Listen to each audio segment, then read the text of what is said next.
Hey, bonjour tout le monde, Maxime Tardif de l'équipe Tardif. Je suis content de vous présenter, je suis content que vous soyez là et je suis content de vous présenter cette entrevue-là de cette semaine avec l'équipe Tardif. Je vous présente Stéphane Castleman. Stéphane Castleman est un courtier de Gatineau, un courtier Remax de Gatineau. Et il a attiré mon attention sur les réseaux sociaux parce que quelques jours, quelques semaines, il a fait un post qui parlait de sa sobriété. Donc, c'est un toxicomane, alcoolique. Et je dis au présent parce que c'est une maladie, donc on la transporte toujours un peu, cette maladie-là, et Stéphane nous le confirme dans l'entrevue.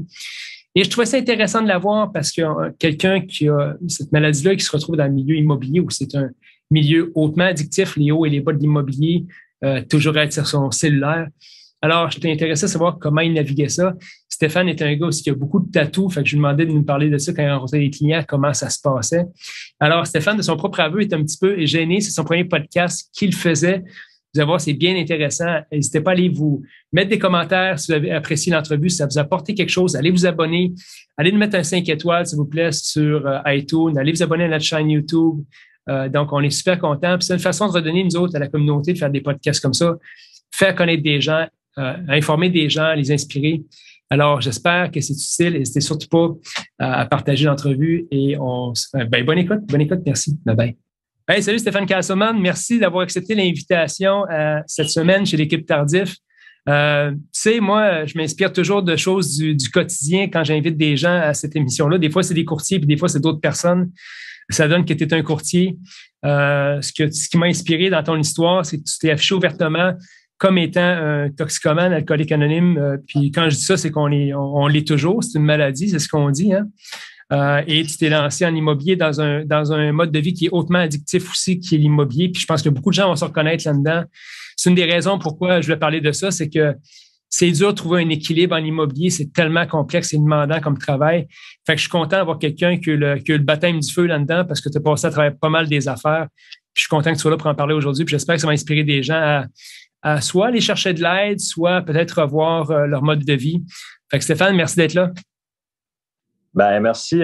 Salut Maxime, merci de l'invitation. Ça me fait plaisir d'être là. Écoute, c'est un honneur pour moi d'être sur ton podcast. Ça fait longtemps que je te suis, fait que j'étais bien content que tu m'invites. Puis comme tu dis, si ça peut inspirer des gens, ben tant mieux, ça va être ça le but, là. Good, super.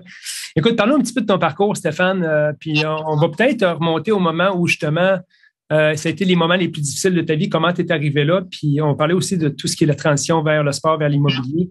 Fait ramène-nous un peu dans le passé. My God, OK, par où commencer? Écoute, moi, j'ai fait une histoire courte, j'ai 33 ans, ça fait 6 ans que je suis sobre de toute substance. Puis, comme tu dis, je m'en cache pas, là, c'est une fierté, mais aussi, je pense que ça peut inspirer d'autres gens d'en parler. Fait que je m'en cache pas. De l'âge de, je te dirais, 17-18 ans, jusqu'à temps que j'arrête complètement à 27 ans, ça a été de la boisson, de la drogue à tous les jours. Fait que c'est sûr que le mode de vie dans ce temps-là était un peu différent. Je n'étais pas en immobilier à cette époque-là. Puis c'était vraiment, tu sais, moi, je n'étais pas un alcoolique toxicomane fonctionnel. Tu sais. Moi, c'était du matin au soir, c'était à l'excès jusqu'à temps qu'il n'y en ait plus. Fait que ça m'a amené dans des bouts assez rough, assez dark. Puis aujourd'hui, c'est sûr que j'ai plus le même mode de vie du tout. Ma vie, elle a changé. J'aime dire que j'ai 2 vies, tu sais, de 0 à 27, puis 27 à aujourd'hui. Fait que pour moi, c'est littéralement une renaissance là, depuis un petit peu plus que 6 ans. Là. Dis-moi donc, relativement à ce post-là où tu as parlé, puis je comprends que tu as eu des moments où c'était la grosse... C'était quoi la drogue que tu prenais principalement, Stéphane? Je te dirais que j'ai pas mal pris de tout. Ouais, sans rentrer dans tous les détails. Là. Tout ce que je pouvais trouver. Tu sais, je voulais juste pas vivre mes émotions. Fait que peu importe ce que je trouvais pour me geler, je le prenais. Là, tu sais. Je me suis pas rendu à l'aiguille. C'est pas mal la seule chose où est-ce que j'ai pas été. Fait que, ouais. Qu'est-ce qui t'a poussé là, Stéphane, toi? Puis écoute, on est là pour parler. C'est une discussion intime qu'on a. On sait qu'il y a beaucoup de gens qui vont peut-être l'écouter, mais on est là pour partager des choses intimes aussi. Ben oui. Si tu as envie de le faire, qu'est-ce qui t'a amené là? C'est-tu un hasard? C'est une prédisposition? Quelque chose qui t'est arrivé? Pourquoi tu t'es rendu là, toi? Tu sais, c'est pas arrivé du jour au lendemain. Là. J'ai pas, tu sais, la première fois que j'ai bu, ça n'a pas été la débandade tout de suite. Là. Ça s'est fait progressivement. Tu sais, au début, quand tu as Je pense que j'avais 15-16 ans la première fois que j'ai bu, tu sais, un peu comme tous les jeunes, tu sais, j'expérimente, OK, c'est le fun, c'est les fins de semaine d'un party. Mais moi, j'ai été diagnostiqué jeune avec un TAG, le trouble d'anxiété généralisée, crise de panique, agoraphobie, tout ça. Fait que j'avais de la misère quand j'étais ado à aller en public, aller à l'école, tout ça. Puis j'ai compris jeune que si je buvais, j'étais un exemple, mettons, j'allais au cinéma avec des amis le soir ou avec une. C'est sûr que c'est plus juste. Stéphane, je m'excuse, on t'a perdu pendant 10 secondes, puis je veux que tu reprennes ce bout-là. On était rendu. Okay. Je sais pas si c'est de mon bord, mais tu disais quand tu allais au cinéma.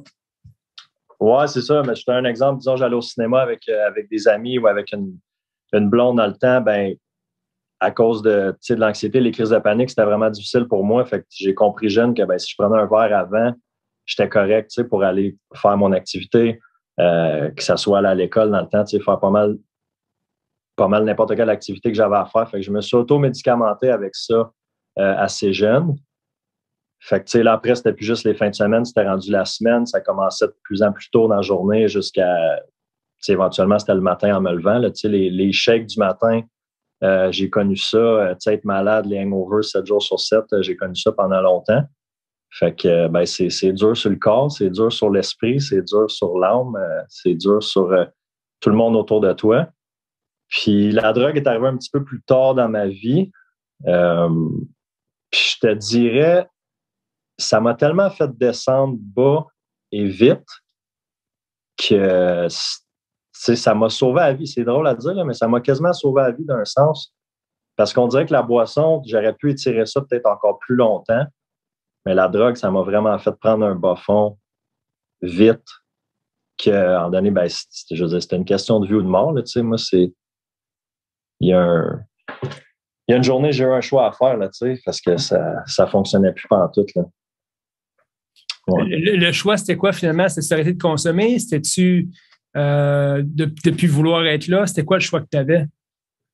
Tu dis plus vouloir être là. C'est sûr que quand tu es dans la consommation comme ça, il y a de la dépression aussi avec l'anxiété, les idées suicidaires, tout ça, c'était au quotidien.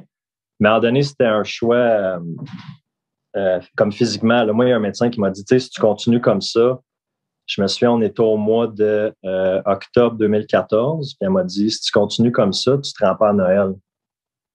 Là, je fais, oh, OK, c'est plus des jokes, là, j'avais 26 ans dans ce temps-là.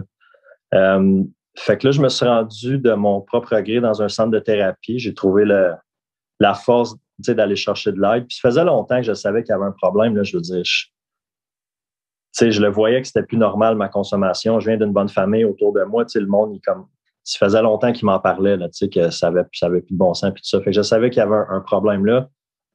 J'ai été chercher de l'aide. J'ai été en thérapie. J'ai fait quasiment 3 mois là-bas. C'est une thérapie fermée. C'est sûr que dans le temps, je n'étais pas en immobilier, fait que partir de 3 mois, c'était peut-être un peu plus facile. Oui, tu n'as pas trop perdu de temps. Oui, non, c'est ça. Puis là-bas, c'est sûr que physiquement, tu es dans un autre environnement, fait que tu es comme un petit peu en sécurité, dans le sens où il n'est pas supposé d'avoir de consommation en thérapie, tu sais. Fait que tu es comme un petit peu plus en sécurité. C'est sûr que là-bas, j'ai commencé à faire des meetings AA aussi. Mais après ça, quand je suis sorti, c'est tough parce que tu reviens, ils disent tu reviens dans le trafic, tu reviens dans chez vous, dans ta ville avec tes amis, tes vieilles habitudes. Fait que je suis retourné consommer. Moi, ça s'est pas fait du jour au lendemain. Je suis retourné consommer pendant une couple de mois. Puis j'ai tiré ça jusqu'au 20 août 2015. Fait que le 21, c'est ma date de sobriété. Là, ouais. Tu parlais, puis on va effleurer le sujet parce qu'évidemment, je pense que le fait de participer à des meetings, quand on parle de meetings, c'est narcotique anonyme, alcoolique anonyme, ça l'a changé un peu ta trajectoire, mais c'est une démarche qui est vraiment intensive, hein, parce que, comme on dit en préambule, c'est une maladie que tu as toujours. Puis c'est une démarche dans laquelle tu dois maintenir tout le temps, en plus de toutes tes occupations quotidiennes. Je sais que ça a changé ta vie de faire ça, mais tu dois continuer à y aller au meeting. Tu ne peux pas lâcher vraiment ça. Comment ça se passe pour toi? C'est ça exactement. C'est que j'ai compris à ce moment-là, quand j'ai commencé à faire des meetings, que c'était une maladie. Tu sais, j'étais atteint d'une maladie. Puis oui. En passant, y a-t-il un bout que tu t'es dit, genre, j'ai vraiment pas d'affaires ici, moi, je suis pas malade? Non, je pense pas. J'étais mûr, disons. J'étais mûr pour arriver dans ces salles-là. Mais ouais, je peux imaginer que quelqu'un pourrait se dire, tu sais, justement, qu'est-ce que je fais ici. Mais non, je savais que j'avais une maladie, mais au début, je me disais, OK, c'est beau, tu sais, je vais arrêter de consommer, puis après ça, ben, la vie va reprendre, puis tu sais, peu importe. Mais après ça, j'ai réalisé, je disais, OK, oui, j'ai arrêté de consommer, mais il y a des comportements aussi qui m'ont amené à consommer. Il y a des choses autour qu'il faut que je change dans ma vie, tu sais. Dans les meetings, on dit, tu sais, la consommation, c'est peut-être 15% du problème. Le reste, c'est le mode de vie, les comportements, tout ça. Fait que ça, c'est quelque chose qu'il faut que je continue à travailler justement pour pas retourner dans cette ancienne vie-là. Fait que oui, les meetings, j'en fais encore à toutes les semaines. C'est sûr que le sport aussi, ça m'aide. Tu sais, c'est un des piliers de ma sobriété aussi, là. Ouais. Est-ce que le sport était présent avant ta sobriété? Ben, j'ai un background, tu sais, je fais du sport depuis que je suis tout jeune. J'ai un background de soccer beaucoup. Là, j'étais dans l'élite au soccer, mais dans le pic de ma consommation, non, il n'y avait plus de sport. J'ai recommencé à m'entraîner quand j'ai fait ma thérapie. Fait qu'une des premières choses que j'ai faites en sortant de thérapie, je me suis inscrit au gym. Puis je me suis trouvé une job. C'est pas mal les deux choses qui étaient le plus important pour moi pour repartir. Là, ouais. On disait au micro tantôt que j'avais eu la chance d'assister à un meeting Narcotiques Anonymes, puisqu'un de mes bons amis fait partie du mouvement, puis il est assez impliqué, qui m'a amené, il dit Maxime, viens voir ça. Puis, parenthèse, c'est l'endroit que j'ai vu que le monde partage, parce que le partage fait partie de ça, sans aller dans le détail, où les affaires les plus vraies se disaient, c'est des vraies conversations, là.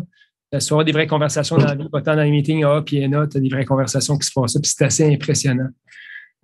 Fait que ouais. Je peux comprendre le support que ça t'apporte, puis que ça t'amène là où tu es aujourd'hui.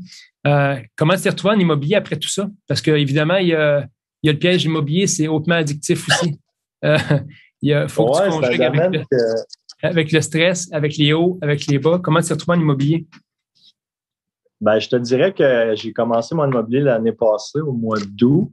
Fait que, tu sais, je fêtais 5 ans de sobriété quand j'ai commencé ma carrière. Je te dirais que j'étais content d'avoir une couple d'années en arrière de la cravate pour partir, là, surtout dans le marché de fou dans lequel je suis rentré. C'est sûr que, tu sais, l'immobilier, c'est ça bouge beaucoup. C'est un domaine qui est très difficile, puis ça peut être facile je pense, de partir justement dans le vice, là, que ce soit la consommation ou peu importe les autres vices. Fait que moi, c'est important pour moi que, bon, tu sais, je continue à faire mes meetings, mon entraînement, c'est une priorité dans ma vie, puis que je fasse attention, ben, tu sais, à ma santé mentale, là. Fait que j'ai un mode de vie en dehors de l'immobilier qui est très solide, qui me permet de rester ça, puis tu sais, de performer en immobilier, justement, là. Typiquement, là, parce qu'on le sait, l'immobilier, il y a des gros moments de stress, on en vit quasiment tous les jours. Tu as parlé de ton background d'anxiété, de consommation. Comment tu gères ton stress? Parce qu'il y a beaucoup de monde, qu'on en parle aujourd'hui, parce qu'il y a beaucoup de monde en immobilier m'en parle, ils ont la difficulté à gérer leur stress, les émotions, les ups et les downs. Comment toi, tu gères ça? Bonne question. Ben, tu sais, c'est sûr que j'ai une hygiène de vie qui est assez... tu sais, j'ai une bonne discipline dans le sens où j'ai un bon sommeil, j'ai un entraînement tous les jours, ma nutrition est pas toujours parfaite, mais la majorité du temps est optimale. Fait que déjà ça, tu fais de la méditation aussi. Fait que déjà ça m'aide beaucoup. Puis c'est certain que dans les dernières années, j'ai fait beaucoup de croissance personnelle, de cheminement personnel aussi. Fait que ça m'aide vraiment beaucoup à gérer les hauts puis les bas de l'immobilier. Tu sais, lâcher prise sur des choses que tu peux pas contrôler, ben ça m'aide beaucoup. J'écoutais le podcast justement ce matin avec Miguel, puis tu disais, toi, c'était la course qui t'avait appris ça, que tu te relèves vite de tes échecs. Ben, je me suis reconnu là-dedans parce que c'est vrai que quand je vais avoir, je sais pas moi, une promesse qui tombe ou j'ai pas un mandat pour un listing, ben, je vais me remettre vite. OK, parfait, c'est correct, on essuie cette défaite-là, puis on continue. Fait que je reste pas longtemps dans le négatif, dans la défaite, tu sais. Ils disent qu'il faut, peut-être des fois je me répète honnêtement, là, mais je pense qu'il faut se relever dans la vie avec le même enthousiasme, aller d'échec en échec avec le même enthousiasme. Ben, je pense que c'est un des secrets de l'immobilier. Si tu arrives à faire ça, tu vas frapper à la bonne porte à un moment donné, tu vas avoir un client qui va te faire confiance, qui va te donner une chance, surtout quand tu commences. toi, tu es dans la courbe là, du nouveau courtier. Ça fait pas longtemps que tu es là. Fait que la stabilité de la business est assez volatile. Tu sais, c'est un client, un premier client à la fois, c'est de la référence. Il faut que tu fasses une bonne job. Il ne faut pas que tu te trompes. Fait que tu es dans le bout qui est plus crunché un peu de l'immobilier, mais j'ai pas de doute que tu vas pouvoir subsister longtemps là-dedans. Ben, c'est gentil. Écoute, c'est quoi les signes de quelqu'un, Stéphane, si quelqu'un qui gère, un courtier qui gère son stress en prenant un verre à tous les soirs, d'après toi, à quel point il est rendu peut-être à se dire, ouais, peut-être qu'il y a un problème. Je comprends qu'il n'y a pas de baromètre exact, mais si quelqu'un se pose la question aujourd'hui en nous écoutant, hey, j'ai-tu un problème, moi? Comment tu peux le conseiller peut-être à soit aller chercher de l'aide ou à se questionner?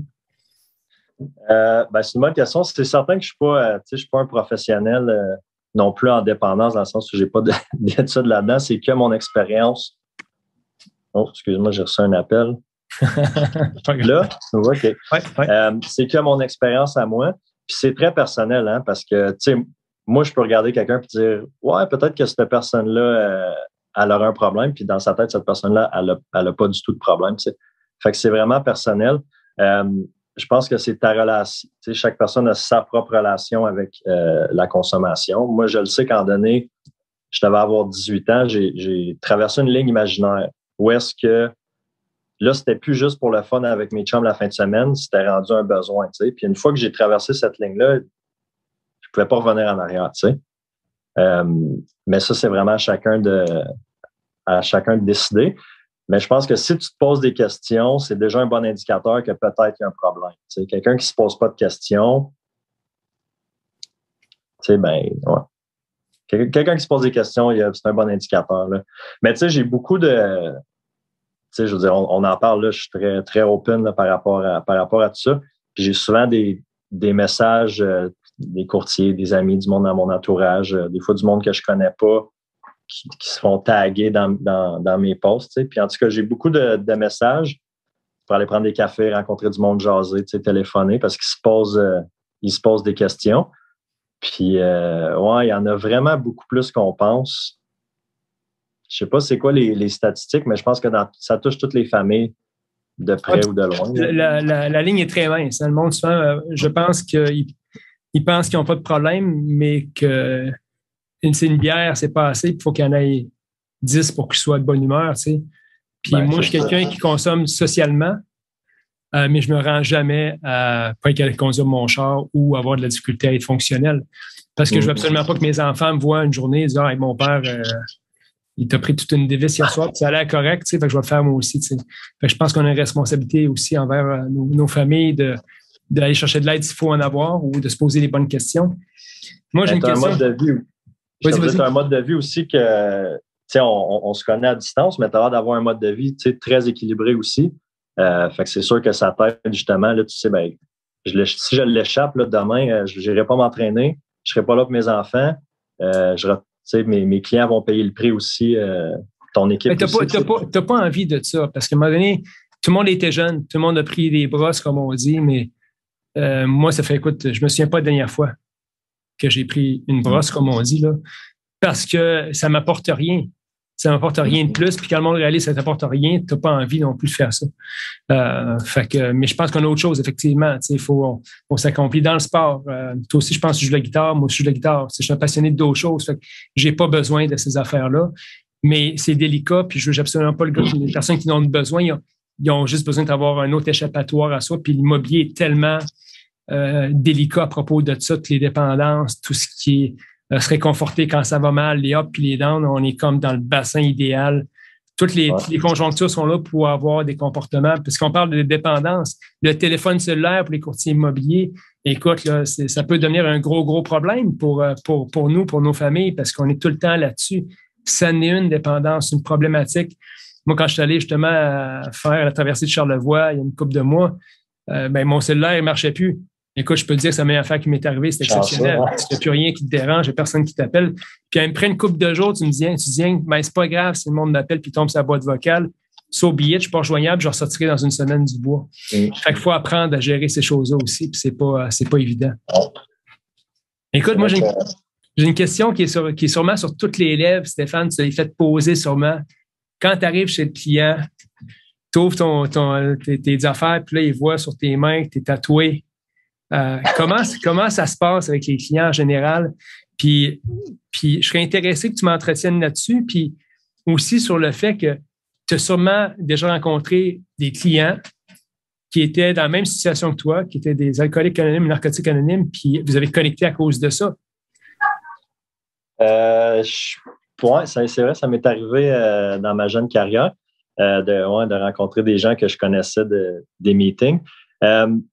Écoute, tu sais, les tatous, ça vient, c'est dans les dernières années. Là, quand j'ai arrêté de consommer, j'avais pas de tatou, fait que c'est nouveau. Puis je me suis posé la question, surtout ceux sur les mains, les doigts, avant de le faire. Je me suis dit à quel point ça va, est-ce que ça peut me nuire dans ma carrière en immobilier? Puis je suis venu à la conclusion que non. C'est sûr que des fois, c'est drôle, hier, justement, ça m'est arrivé hier soir, j'ai vu le regard, tu sais. Puis, tu sais, c'est correct, je l'accepte, mais je veux dire, ça fait partie de moi. Puis, moi, une chose, c'est que je suis le même gars au gym, à l'épicerie, devant un client. Tu sais, l'authenticité, pour moi, c'est super important, puis ça fait partie de moi, de qui je suis.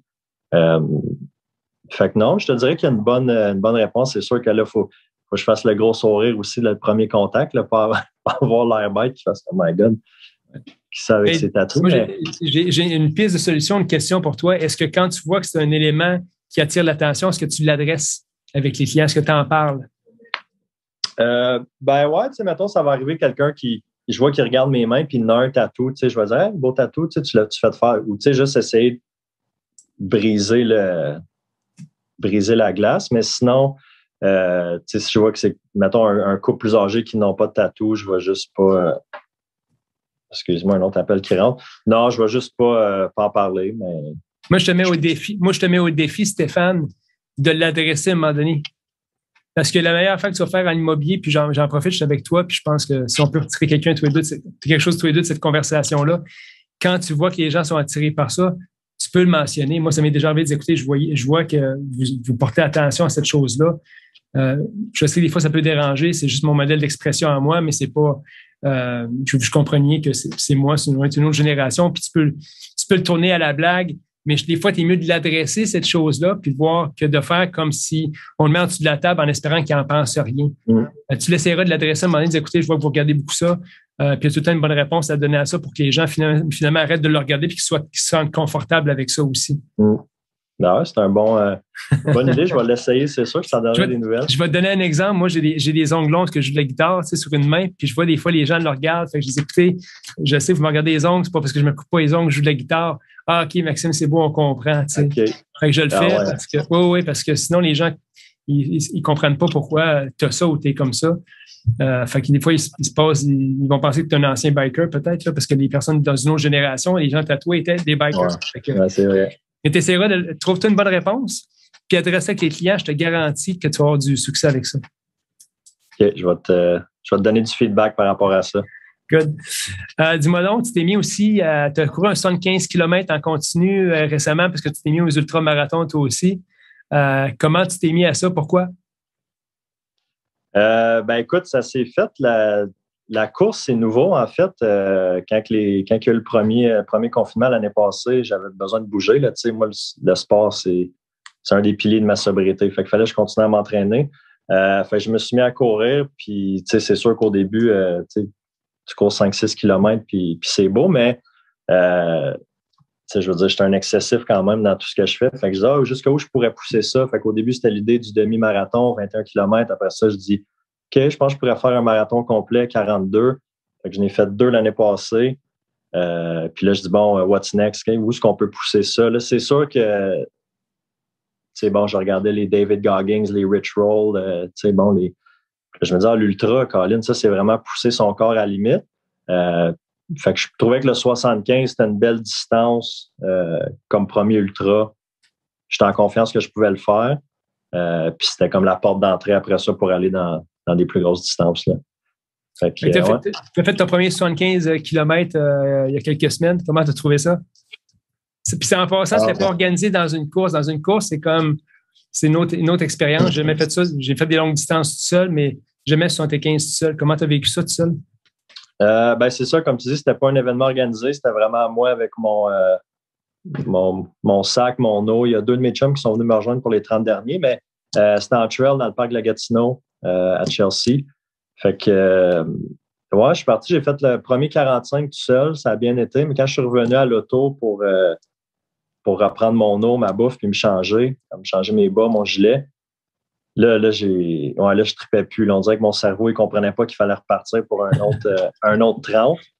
Puis, ouais, là, un de mes amis est arrivé, puis ça va-tu? Je dis, non, je pense pas. Il dit, t'as pas l'air à triper. Je dis, non, je trippe pas, mais tu sais, tu repars, là, tu fais 1 kilo, 2 kilos, puis ça recommence. Mais écoute, physiquement, c'est tellement difficile, puis mentalement, mais tu te rends compte, en donné que, excusez-moi, ça fait 3 fois qu'il m'appelle, tu te rends compte, en donné que le corps, il veut lâcher 100 fois avant que le cerveau, il lâche, tu sais. À la fin, je traînais mes pieds, tu sais, j'avais de la misère à lever mes pieds. Mais je continuais, je dis non, c'est pas vrai, je vais courir jusqu'à la fin, tu sais. Fait que ça a été...